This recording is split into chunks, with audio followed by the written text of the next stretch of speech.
Homicide detectives have a tragic and tangled whodunit on their hands. Marc Despain's widow Michelle and her father Carl Kelly each telling investigators they think Marc was murdered by his own father Jack. And the sobbing Jack pointing the finger back at Michelle and Carl. Jack Despain was a broken man that had just lost his son. Detective Vic Brooks says he became convinced Jack's grief was genuine. From all the interviews and everything that I've done over the years, it was very obvious that Mr. Despain was representing and showing just true sadness. And Jack's the first to be cleared as a suspect when investigators verified that he was at home with his wife Tana at the time of their son's killing. He was on the roof doing some repairs. His alibi was rock solid. Now, Detective Brooks turns his attention to Michelle, learning she and Marc were far from the happy couple they appeared to be. And Michelle had told me that she was having an affair with a co-worker, a young man. I believe he was 24 at that time.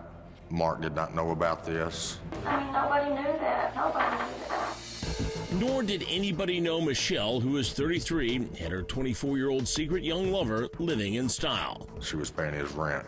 She paid for him to move, bought him groceries. I gave that young guy a lot of money. Money that the big spending Michelle was allegedly swindling from the family real estate business, which had fallen into a deep financial hole. They were in a tremendous amount of debt, and I'm talking over $2 million. From looking at the books and everything, it appeared that they were living well beyond their means. And the infidelity and money problems were said to be causing a lot of friction in the home. I believe that Marc had finally became a little bit suspicious as to the events as they were happening. Marc would confront Michelle about it just a week before his murder, saying he wanted to end their marriage of nearly 15 years. So did Marc ask you for a divorce recently? He didn't ask me for a divorce. What did he tell you? That he didn't know if we would stay married after the kids are grown. Marc's mother believes that's when Michelle hatched a plan to have Marc murdered. And Michelle wasn't going to be divorced. She wasn't going to lose her money train.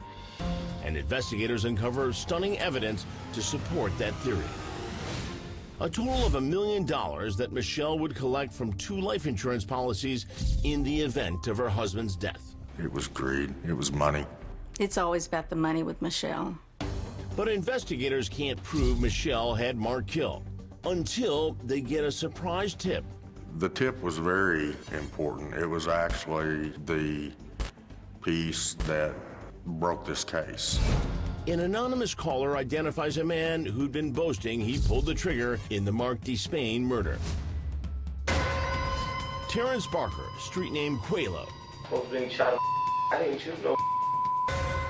Barker initially denies killing Marc Despain, but ultimately confesses under an avalanche of evidence against him. Son, I have got so much evidence, it's unfreaking believable. Including eyewitness reports and cell tower records, placing Barker in a blue Mercedes seen near Marc Despain's home just before his murder. And the driver and owner of that Mercedes, Johnny Hubbard, would confirm to detectives that Barker was the man who shot Marc dead in his home. Said that he had a shot in the side, and then a shot in the face. Everything that they stated lined up with the evidence as it showed.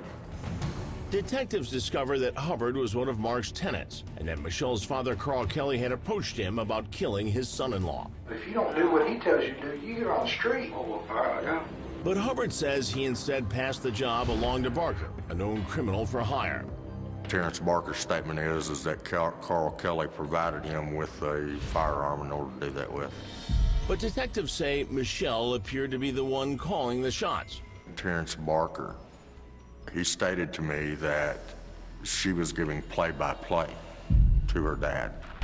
Right up until the morning of Marc's murder, sending her father an urgent text saying, "Has to be today."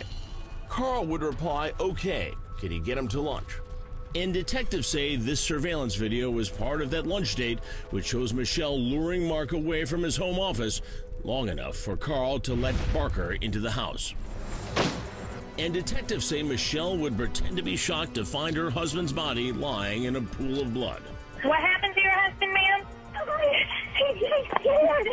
Detective Brooks confronts Michelle with the findings of the investigation. I have the man that shot your husband, the one that killed him, in jail right now. You know for sure? Yes, ma'am. Yes, ma'am. He is in jail. Okay? And she gets more bad news. At this point, I will also be arresting your father. My father? Yes, ma'am. Your father will be arrested for murder. I have all the information, all the evidence I need. Not Mark's father. No, ma'am. Your father, Carl Kelly, is responsible for setting this up, partly to have your husband killed. Michelle then turns on her own father when she's asked if she was sharing in the millions of dollars in life insurance she would collect on Mark's death.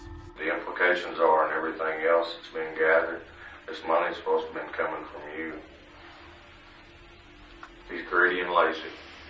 What would he get out of this? He would think that I would take care of him. Michelle refuses to answer any more questions without an attorney. I don't want to talk about this again. I know you don't. Michelle's father, Carl Kelly, and gunman Terrence Barker would both plead guilty to the first-degree murder of Marc Despain and are sentenced to 35 years in prison. Johnny Hubbard would plead guilty to hindering apprehension and was sentenced to 18 years in prison, plus another 20 years for violation of probation on a previous drug conviction. And Michelle would eventually plead guilty to a lesser charge of hindering apprehension and be sentenced to 30 years in prison. I felt Michelle was the ramrod of it. I think Carl and Hubbard and Barker were just taking orders. I just knew that in my heart. Mark's mother is just glad she didn't get away with it. Vic Brooks never gave up. He told me he would get her, and the day that they arrested her was the best day of my life. Michelle continues to say she only knew about the murder after the fact. She's still serving her 30-year sentence. She's eligible for parole in 2019. I'm Chris Hansen. If you like this story, make sure you tune in every day to Crime Watch Daily. You can find where the show airs in your city at crimewatchdaily.com. Watch it live or record it on your DVR and watch it at night. And to all those criminals out there, remember, we are watching.